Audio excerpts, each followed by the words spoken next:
Hello buddies, welcome back to my channel. So in this video I am going to tell you how I have celebrated my Ramnavami.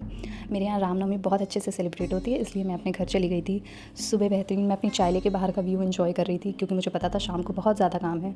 उसके बाद मैंने खाना वाना बनाया, हम लोग खाना वाना खा के थोड़ी देर रेस्ट किए, क्योंकि शाम की पूजा के लिए हमें बहुत ज़्यादा काम करना था। इसलिए मैं फटाफट अपने टाइम से उठ गई और फिर उसके बाद अपना काम करना स्टार्ट कर दिया, क्योंकि खाने की तैयारी करनी थी। तो finally I started doing all my things. मेरे यहाँ खीर बनती है, दाल पूड़ी बनती है, ये सारी चीज़ें बनती हैं जो पूजा में एज अ प्रसाद यूज़ होती हैं। तो मैंने फटाफट ये सारी चीज़ें बनाई। पूजा का जो भी सामान था वो इकट्ठा किया, फूल, अपनी पूजा की थाली, चौक बनाना and all these things. So almost मेरा खाना वाना सब कुछ बन ही चुका था। अब मैं फाइनली पूजा की तैयारी कर रही थी, क्योंकि मम्मी को पूजा करनी थी। मम्मी अपना काम करती रहती हैं और मैं बाकी खाना तो बनाती रहती है आराम से। तो मैंने अपनी चौक वो अच्छे से बना लिया था, अपना कलश वगैरह रख दिया एंड येस फाइनली मेरी सारी चीज़ें ऑलमोस्ट डन हो गई थी। मेरे यहाँ रामनवमी में हम लोग बेसिकली 2 कलश रखते हैं, इसलिए हमारा जो काम है वो जस्ट डबल हो जाता है। खाना बनाना हुआ या बाकी चीज़ें हैं तो हमारी हर चीज़ें डबल हो जाती हैं। बट मुझे रामनवमी बहुत पसंद है, क्योंकि जैसे हम अपना बर्थडे सेलिब्रेट करते हैं वैसे ही आज हमारे राम जी का बर्थडे होता है, द 7th अवतार ऑफ विष्णु।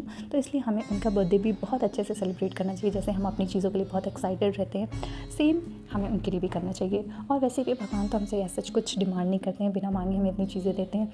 तो ये एक छोटा सा वे होता है हमारा उनको थैंक करने का। तो we should do it very faithfully. और मेरा तो ये मानना है कि भगवान ना हमसे हमारे पैसे मांगते हैं, ना वो किसी चीज़ की डिमांड करते हैं। तो छोटा छोटा आपसे अगर कुछ मांग रहे हैं तो वो बस पूजा और आपकी जो भी श्रद्धा है आप उतना करो। कभी ये मत सोचो कि मैंने ये नहीं कर पाई, मैं वो नहीं कर पाई, या मैंने भगवान को इतनी महंगी चीज़ नहीं चढ़ाई। भगवान कभी आपके पैसे के भूखे नहीं होते हैं, वो सिर्फ आपसे आपका फेथ मांगते हैं और आपका ट्रस्ट मांगते हैं। आप उन पर ट्रस्ट करो, सारी चीज़ें बहुत अच्छी होंगी। एंड लिटरली दुनिया में हर कोई आपका साथ छोड़ सकता है, सिर्फ और सिर्फ एक भगवान ही है जो आपके साथ रहते हैं। तो ट्रस्ट द प्रोसेस। और इसीलिए I am very happy that I am very faithful towards my God. तो मैं आपसे यही एक्सपेक्ट करूँगी कि आप भी अपने भगवान के लिए बहुत ज़्यादा फेथफुल रहें।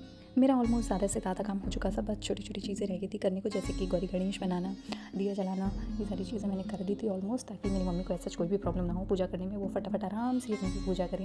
It's time for puja. Finally mummy ने अपनी पूजा स्टार्ट कर दी है, क्योंकि पूजा जितनी आराम से हो, जितने इत्मीनान से हो उतना ही अच्छा है। हमने भगवान को प्रसाद चढ़ाया, आरती की and we are done. Bye bye, good night. It's day 2। आज मुझे कन्या खिलानी थी, क्योंकि मेरा 9 डे का फास्ट था। तो इसलिए मैंने अपनी कन्याओं के पैर धुले, उन्हें आलता लगाया और जो भी चीज़ें होती हैं वो सारी चीज़ें की। मैंने उनको दही जलेबी खिलाई and they were very happy. और मेरी कन्या बहुत खुश होकर गई थी, तो मुझे भी इंटरनली बहुत खुशी थी। Bye bye, take care.